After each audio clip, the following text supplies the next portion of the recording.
Vissal Yolida, söz Teyipcan Eliyov, yine 20. yüzyıl Uygur şairlerinden, müzik Abdurrahim Heyit.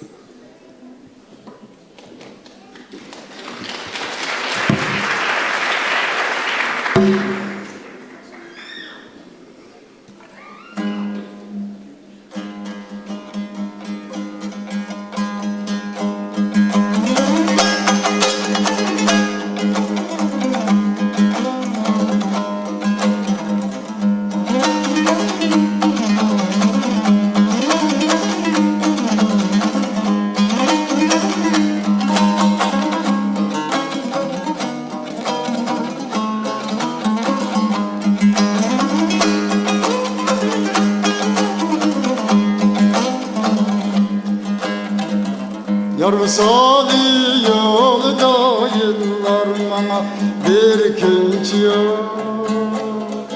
Yıllar bana bir künç yok.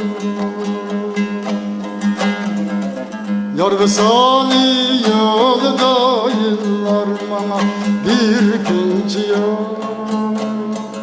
Yıllar bana bir künç yok. Gelsin o sansız meşakkat, men için hiç kancı yok. Gelsin o sansız meşakkat, men için hiç kancı yok.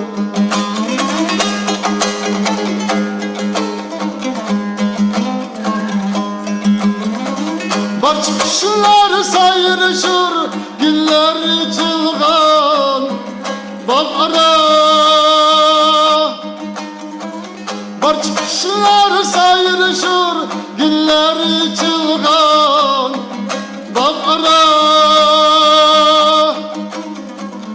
Barç koşunun iştiyağı, gül için bulbul olçuya. Barç koşunun iştiyağı, gül için bulbul olçuya.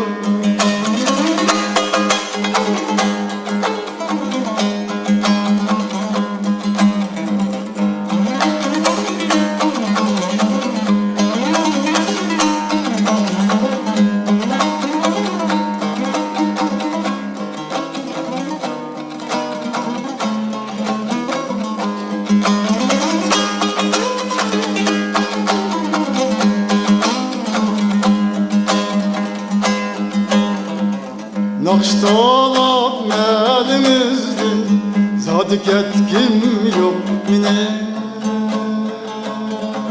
Zadık etkim yok mine. Nakştalak melimizdim, zadık etkim yok mine.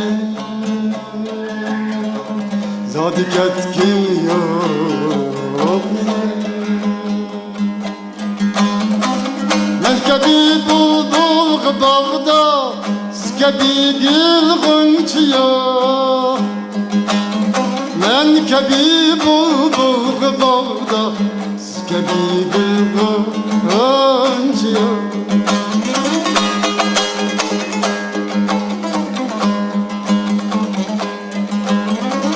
Bir bahadır sevgimiz, el aşkıga bolga taş tutar. Bir bahadır sevgimiz, el aşkıga bolga taş tutar. Elden ayrılgan muhabbet bahası ölçüyor. Elden ayrılgan muhabbet bahası ölçüyor.